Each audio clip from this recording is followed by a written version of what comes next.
Nagpapasalamat po kami sa biyaya ng bagong araw, bagong kalakasan, bagong biyaya at bagong kapahayagan mula sa inyo.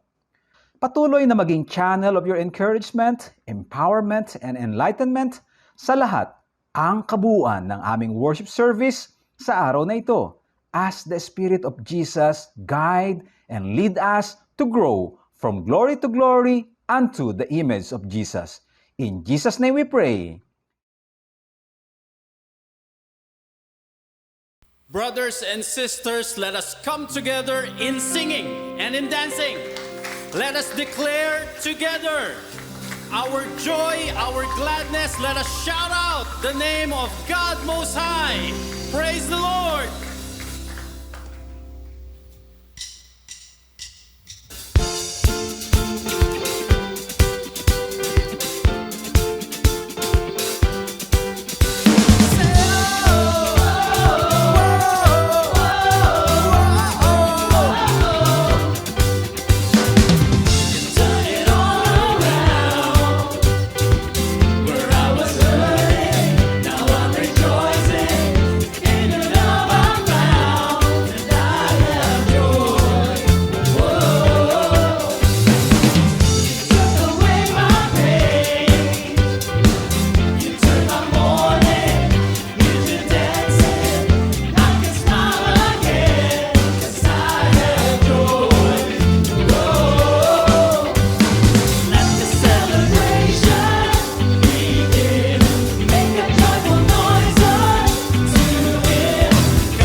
Aming Diyos, kataas-taasan, ang lahat ng aming awitin, ang aming mga sayaw, ay itinutuon po namin sa inyo dahil tunay kayong mabuti. Lagi po naming nararanasan at nararamdaman ang inyong yakap, ang inyong pagpapalakas, at para sa lahat ng ito, kami po ay nagpapasalamat. Patuloy namin na dinadalangin na gamitin nyo ang aming mga gawain na ito, ang aming pag-awit at pagsayaw upang higit na dalhin kami sa malalim na pagsamba sa inyo, sa Espiritu at sa katotohanan. Purihin kayo, aming Diyos, kataas-taasan.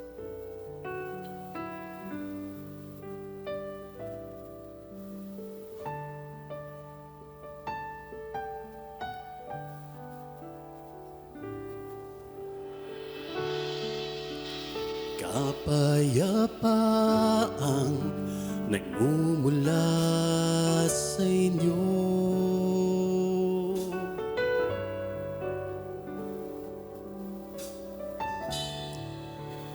Kaligayahang nakamit sa piling nyo.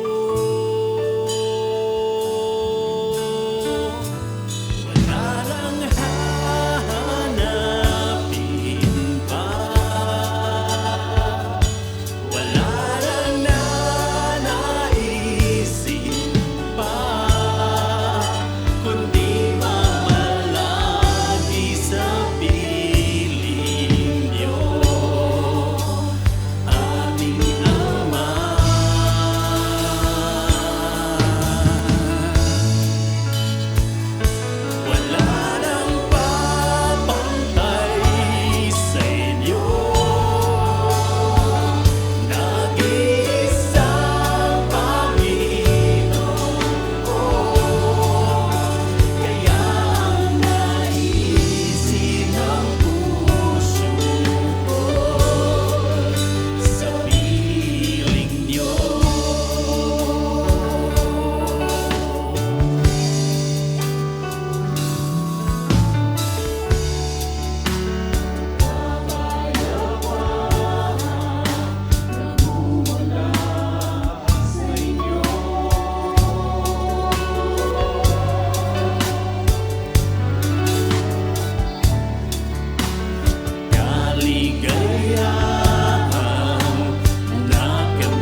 joy of my desire,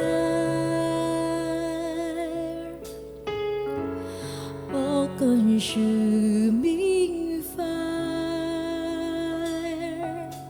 Lord of glory, Rose of Sharon, rare and sweet.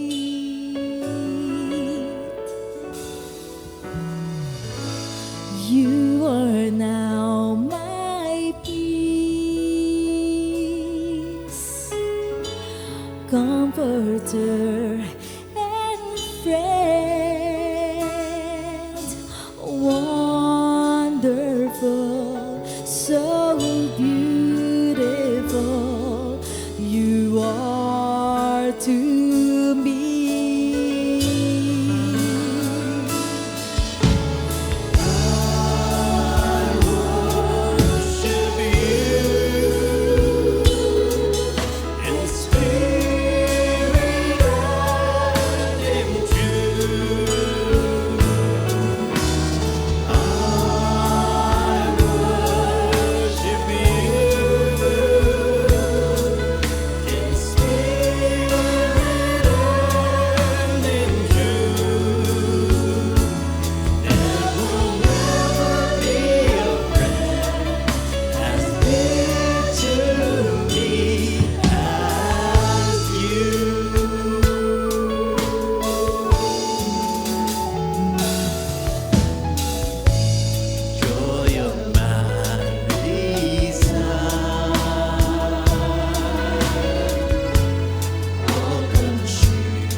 magnify you, our Heavenly Father. Thank you so much for taking us into your love. And we pray, may everything that we do give glory to your name. Father, continue to open our hearts and our minds for this message that we will receive from you through your speaker. Empower him in the name of Jesus.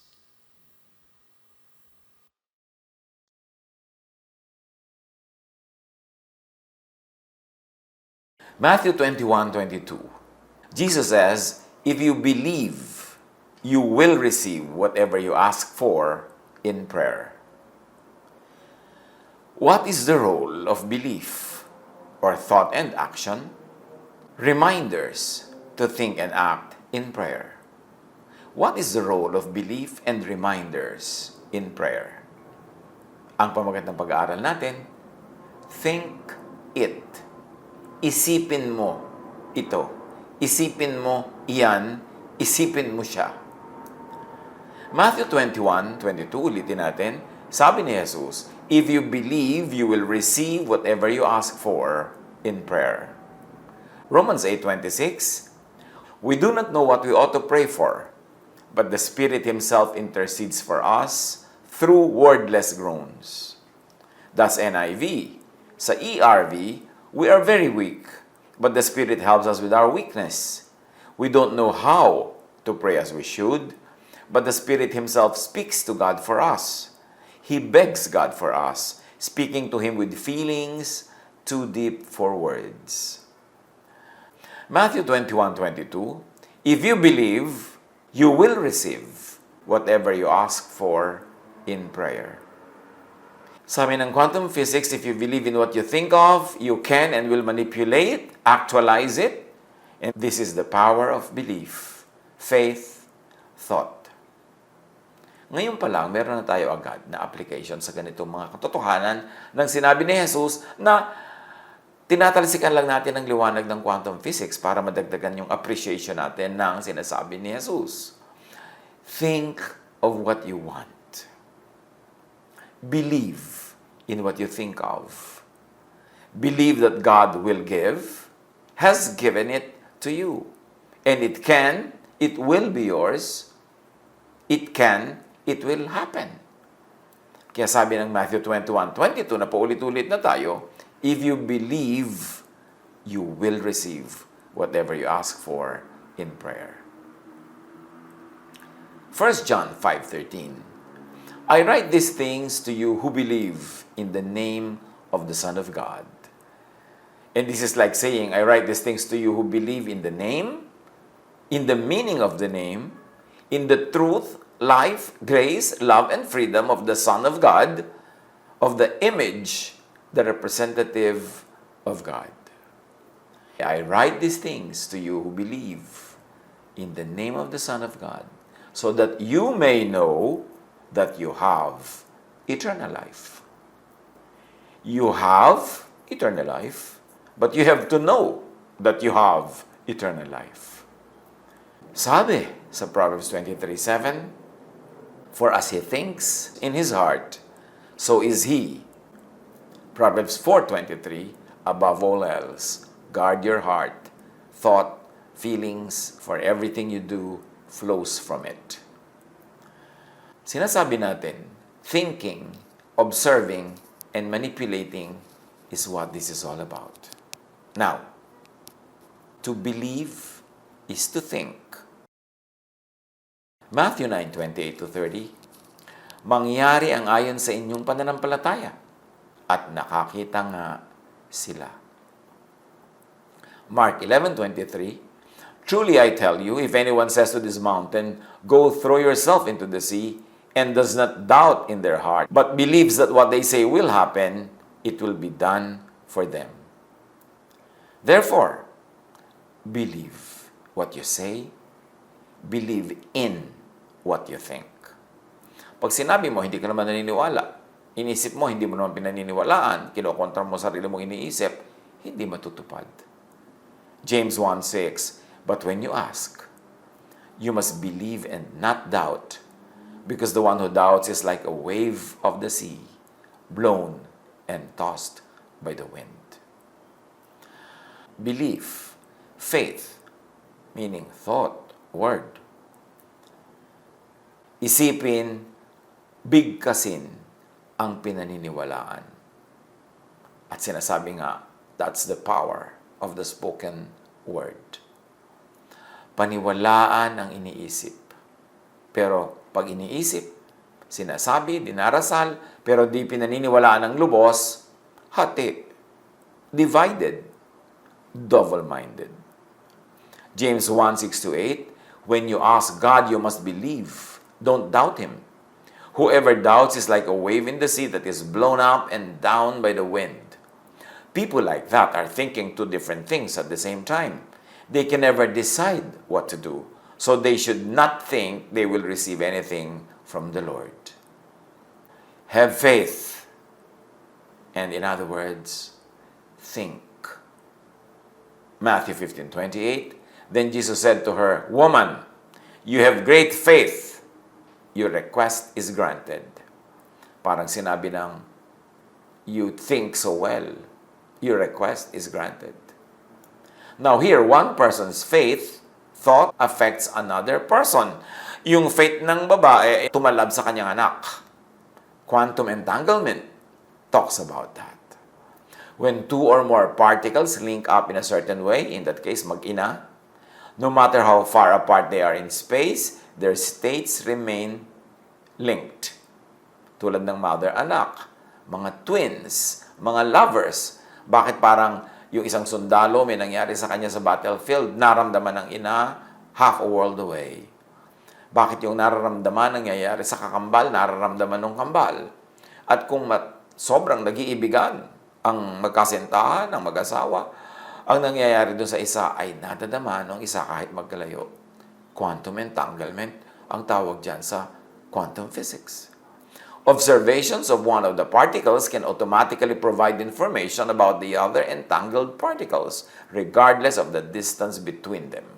Kaya yung official lumapit kay Jesus para sa kanyang servant, dahil gusto niyang ipanalangin na gumaling. Gumaling yung servant na kay layo-layo, kahit na wala siya doon sa tabi ni Jesus, kasi merong quantum entanglement. And any action to one of these particles will invariably impact the other in the entangled system. When two particles are strongly correlated, they lose their individual quantum states and instead share a single unified state. Mark 11:22. Have faith in God, Jesus answered. Have faith not only in the existence of God, but also in the love, grace, and kindness of God. Therefore, pag ginawa mo yun, you eternalize the love, grace, and kindness of God to you. So, tumatalab. Sumagot si Jesus, manalig kayo sa Diyos. Manalig kayo na maibigin ng Diyos. That God loves you enough as to be gracious enough to you para nyo ma-achieve, ma-freeze yung bagay na yon sa reality nyo. Thinking, observing, manipulating, yan ang pinag-uusapan natin. To pray is to think. Pray for what you want. Think of what you want. What you think of, your thought is prayer. 1 Thessalonians 5:17. Pray continually. How can you pray continually? Think about it always. Non-stop. Yung lagi mo siyang iniisip, lalong naaalala, lagi na pagtutuunan ng pansin, lalo't kung may mga reminder ka, may mga drawing ka nung gusto mong ma-achieve, may mga picture ka, naisip mo lagi. Actually, pinagpe-pray mo lagi. Because prayer is thought, and thought is prayer. Bakit may prayers that are not heard or granted? That don't happen? Probable reasons why some prayers go unanswered. There is no genuine faith or belief. Walang tunay na pagtutuon, walang tunay na paniniwala, walang tunay na pag-iisip. Hebrews 11:6, and without faith, it is impossible to please God. Because anyone who comes to Him must believe that He exists and that He rewards those who earnestly seek Him. Probable reasons why some prayers go unanswered. There is not enough faith prayer, thinking, observation, tunneling. There is one interesting aspect in many religious practices: the function of altars, high places, and temples, icons and images, objects, chants, mantras, rituals, festivals.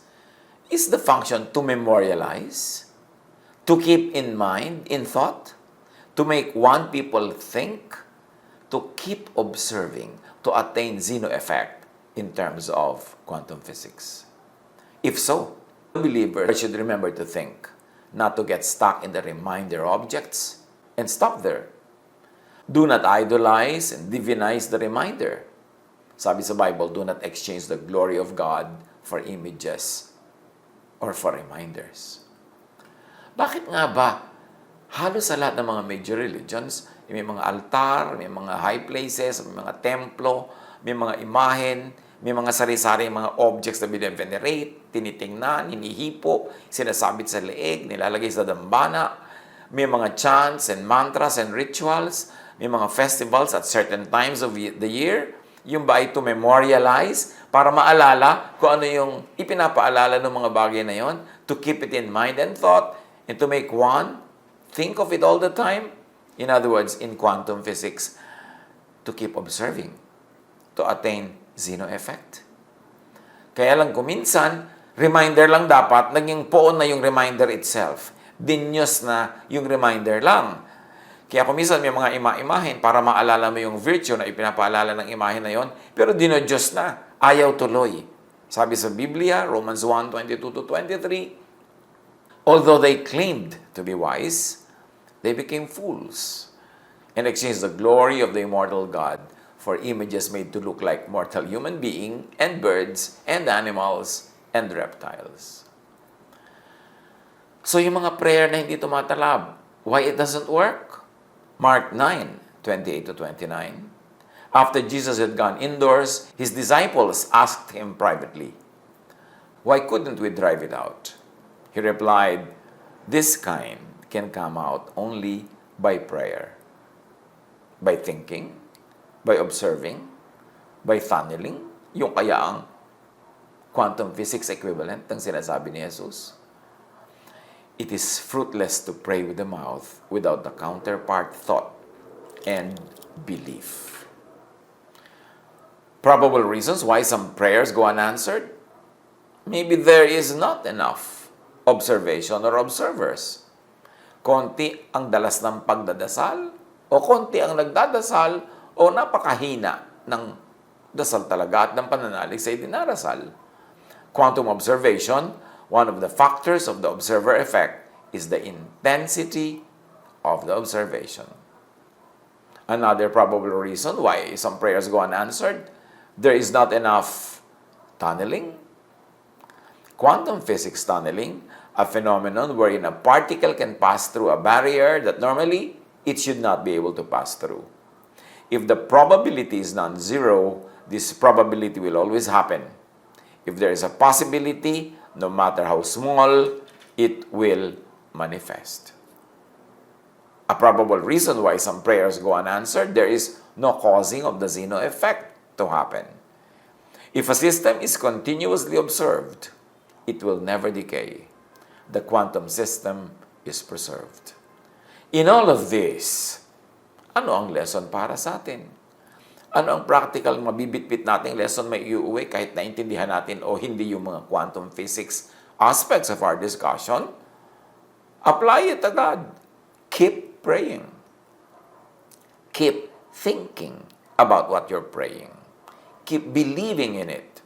Imagine it. Image it. Have more observations and observers. Dalasan ng pag-iisip, dalasan ng pagdadasal, at maraming nagdadasal na one in prayer, one at heart, one in mind. Thessalonians 5:17, pray continually. Sabi ng NIV. The CEV says, never stop praying. To wish, to pray, is to think. To wish is to realize. Kaya may sinasabing, when you wish upon a star, yung sabi ng genie, paglabas niya doon sa bote, your wish is my command. Kasi may power ang wish. The object, the star, should not be the point. Kasi sabi, when you wish upon a star, hindi naman yung star ang point. The dinadasalan, the image, the visual aid, the method, the religious detail is not the point. It's just a reminder. Thinking is the point. The thought being refreshed by that reminder, by the image, by the ritual, by the prayer, by the music, is the point. The object, the image, only encourages, aids, clarifies, focuses, and tunnels sa quantum physics thinking. The reminder should not replace the idea or thought. The image should not replace God. Romans 1:22-23, although they claimed to be wise, they became fools and exchanged the glory of the immortal God for images made to look like a mortal human being and birds and animals and reptiles. In the very act of watching, the observer affects the observed reality. Luke 6:31, do to others as you would have them do to you. To affect others is to affect oneself. Therefore, affect others the way you want to be affected. Sa quantum entanglement, sinasabi, you can manipulate a particle, an event, by just manipulating its pair. So manipulate your side by manipulating the other, the opposite side, in the same way. Wish, think, pray, realize. To hear is to think, to observe, to manipulate. Psalm 81:13, if my people would only listen to me. Romans 10:17, faith comes from hearing the message, and the message is heard through the word about Christ. Proverbs 1:5, let the wise listen and add to their learning, and let the discerning get guidance. Hearing is all important in praying, in thinking. Now, what is the downside in group praying? In praying with a leader, a prayer leader? Here is the downside. You hear what you may not believe in, want, think of, therefore hati ka. Yung nadidinig mo, kung hindi naman yun ang gusto mong marinig, hindi mo pinaniniwalaan, o konti lang ang paniniwala mo, nahati ang iyong loob. Pag hati ang iyong loob, walang mapapala ang iyong prayer, ang iyong observation. Therefore, you cannot agree. Dahil hati. For group prayer to work, you all, 100% of you, have to agree. Have to be of one heart and mind. Kaya kasabihan walang kokontra. Kasi pag may kumukontra, hindi one ang thinking, hindi one ang heart, hindi one ang group, hati, walang mangyayari. Acts 4:32, all the believers were one in heart and mind. Kaya maraming himala na nangyayari nung panahon nila, nung sa Book of Acts. Kasi one at heart sila and mind.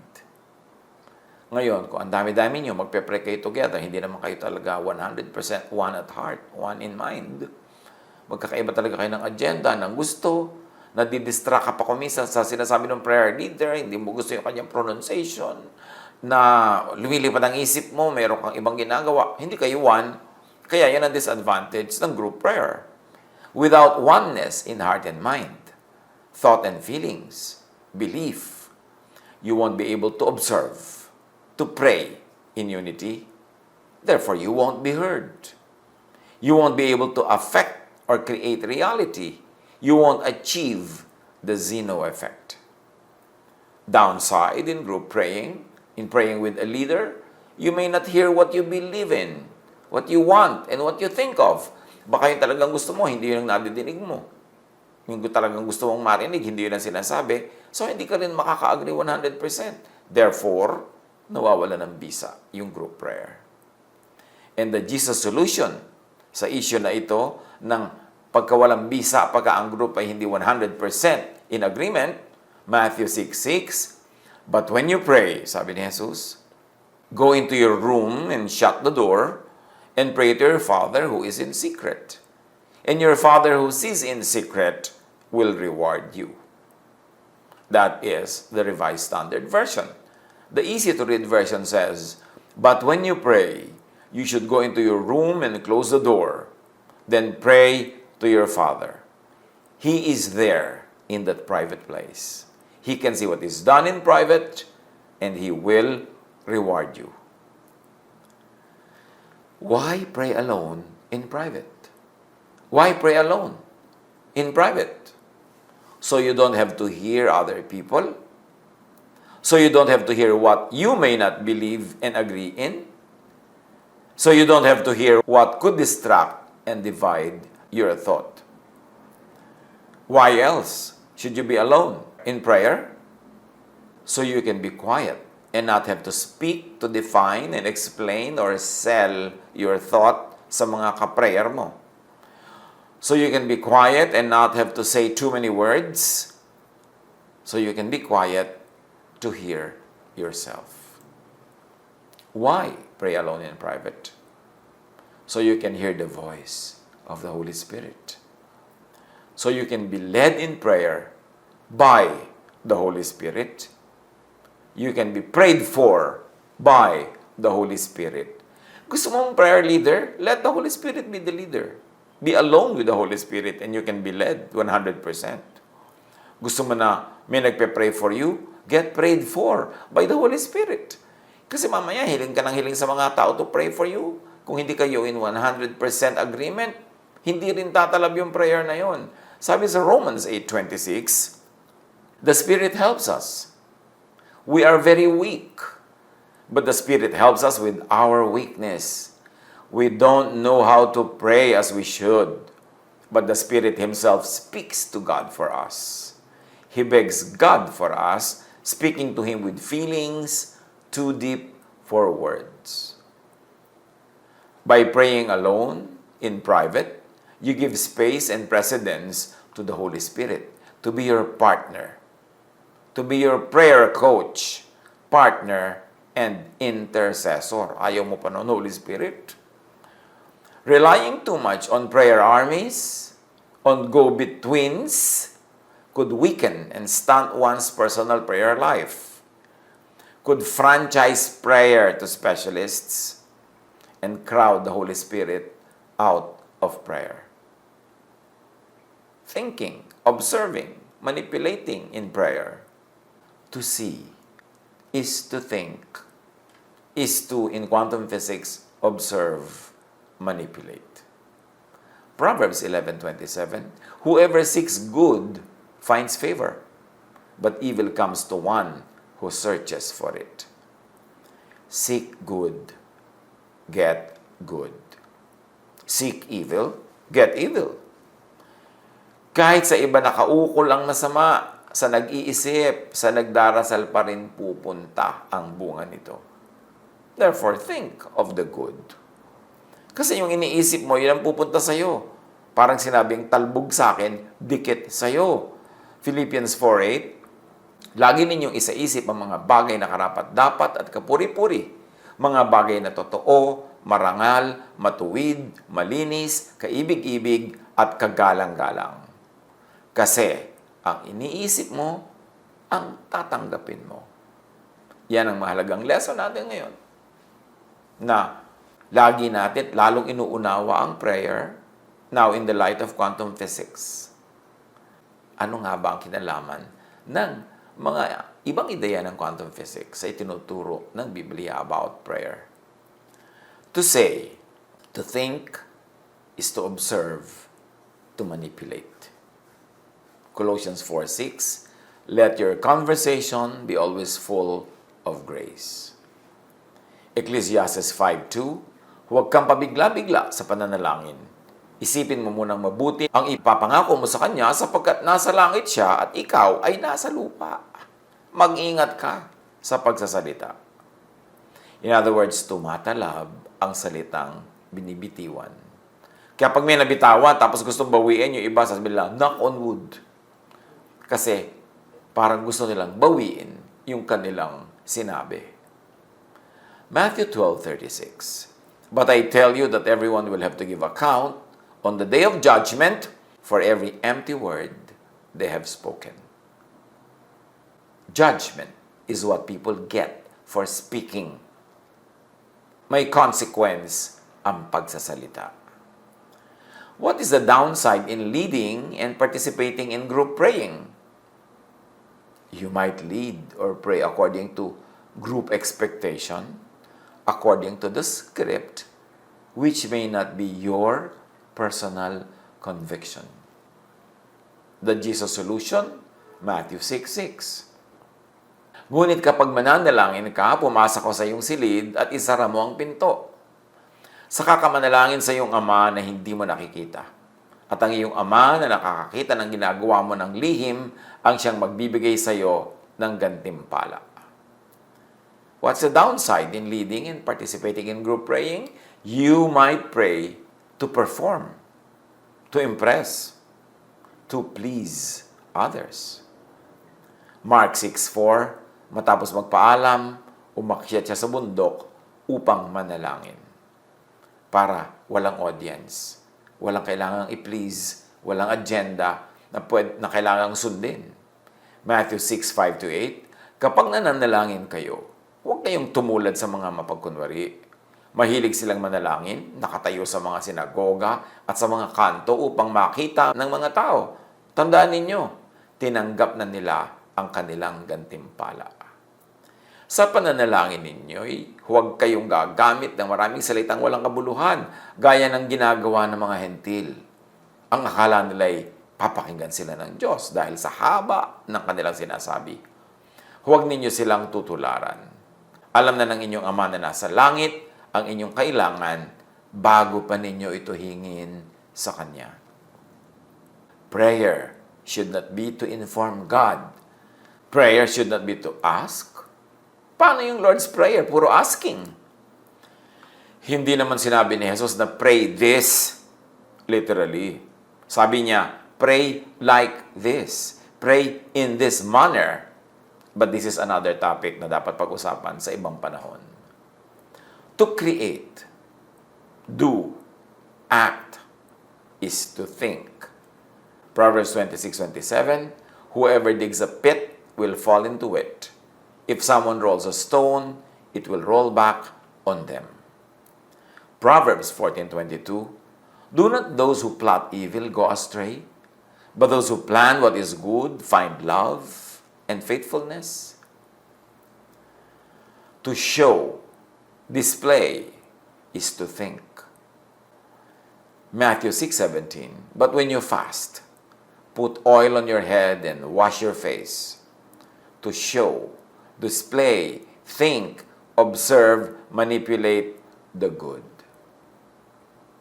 John 13:15, binigyan ko kayo ng halimbawa upang inyong tularan. Promote, think. Luke 6:45, a good man brings good things out of the good stored up in his heart. A good man, in quantum physics, observes, manipulates, affects the good things in his heart, mind, thought, equals prayer. And an evil man brings evil things out of the evil stored up in his heart. Observes, manipulates, affects the good things in his heart, in his mind, in thought, and prayer. For the mouth speaks what the heart is full of. Action is incarnation, articulation, exhibit of thought. To fear is to think, is to observe, manipulate.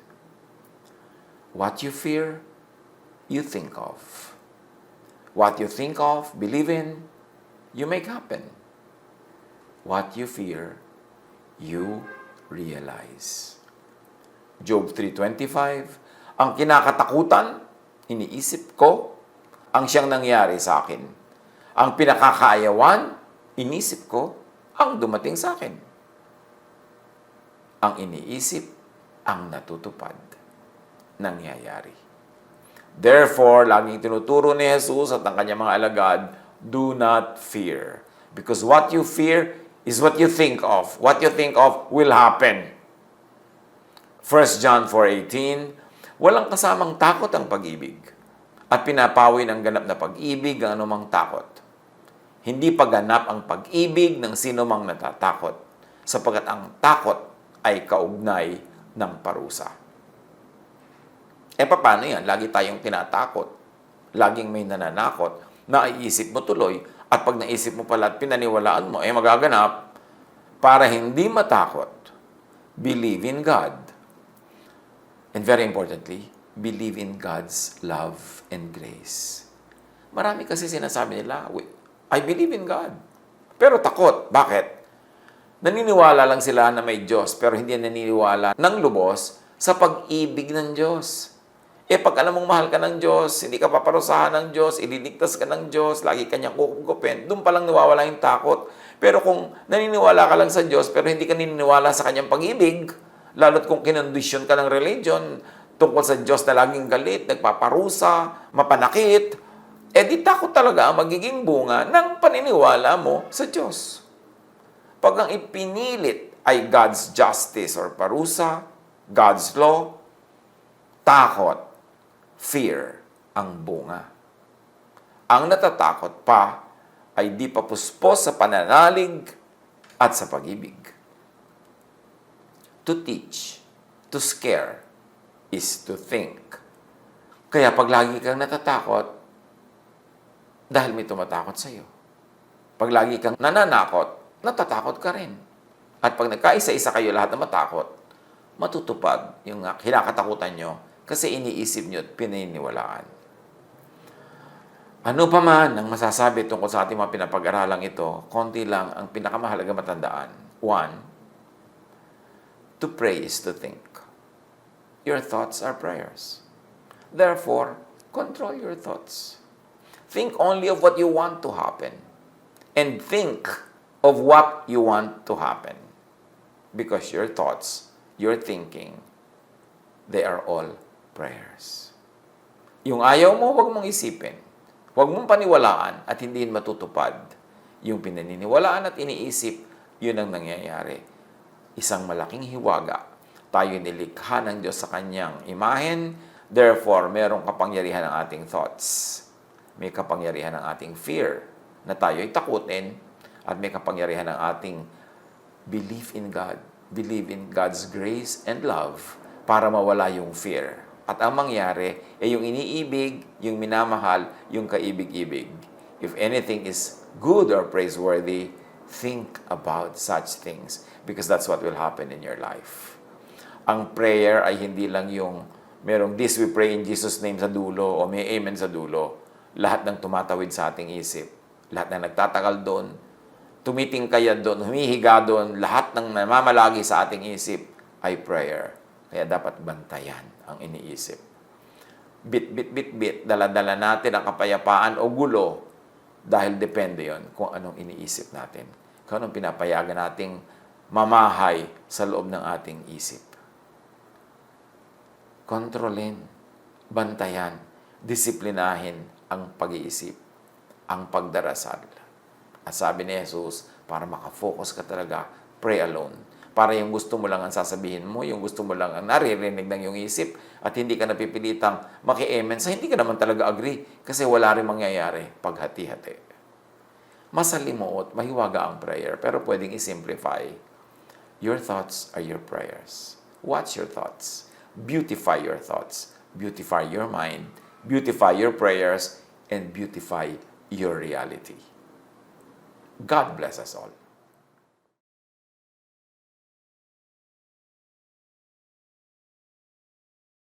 Taus-pusong pasalamat sa inyo, aming Diyos, sa pagkakaloob ng kalayaan na manuri tungkol sa aming mga iisipin, pagkat kung anuman ang aming isipin ay katumbas na rin ito ng isang panalangin. Kaya marapat lamang na ituon namin ang aming atensyon sa mga bagay na karapat-dapat, mga bagay na totoo, marangal, matuwid, malinis, kagalang-galang, at kaibig-ibig. Salamat sa inyong kalinga at gabay sa amin. Sa saglit na katahimikan, ating ipagpatuloy ang personal na pagpupuri at taus-pusong pasalamat sa ating Diyos na buhay.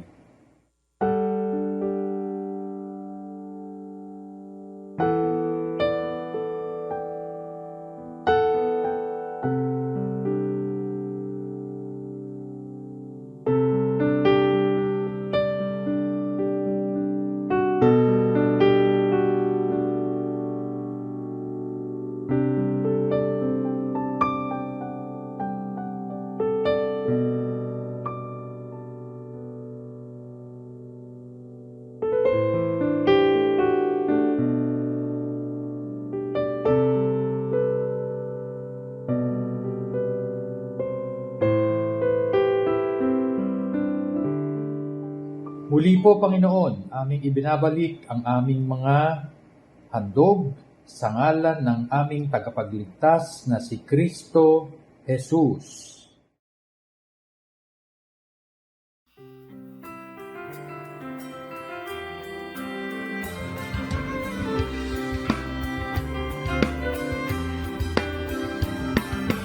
Aming mga kamay, naghahandog tanging alay, kaya sa puso ko'y tigil, sa salamat na hatid.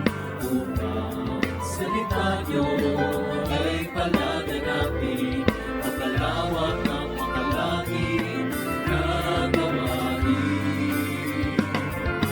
Tinig na umaawit, patuloy ang inihahatid, sa salamat na sinasambit, ang kalakay walang patid. Upang sayang ibinabalik, pagkabiyayang galing sa langit, tunay na mayaman ang inyong pag-ibig. Ang aming alay, O Diyos, ay tanggapin. Handog na pinakamainam ang aming dadalhin. Lahat ng ito'y sa inyo dinamdalin. Manalaan tungo sa inyong gawain. Aming alay, O Diyos, ay tanggapin. Handog na pinakamainam ang aming dadalhin. Lahat ng ito'y sa inyo dinamdalin.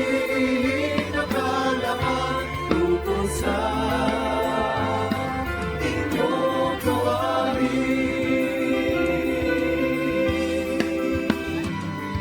Lumapit sa Diyos na ay likha sa ating mundo. Malabot tulungan siya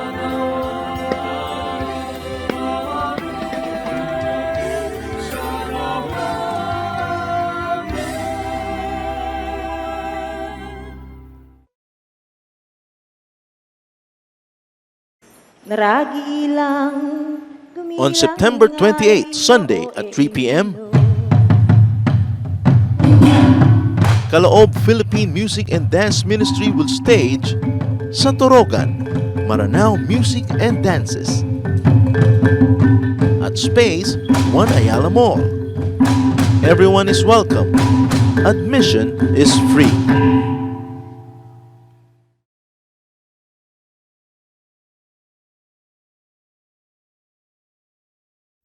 Aming Ama, narito po muli kami upang magpasalamat sa mga bagong kaliwanagang inyong itinuro upang aming maging gabay at gamitin po namin sa aming pong pang-araw-araw na buhay. Tayo po ay lumapit sa ating Amang na nakikinig sa oras na to.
Mga kapatid, tanggapin po natin ang walang pag-ibig ng ating Amang nasa langit, ang pag-ibig ng ating Panginoong Kristo, at ang patnubay, gabay at karunungang handog ng Espiritu Santo.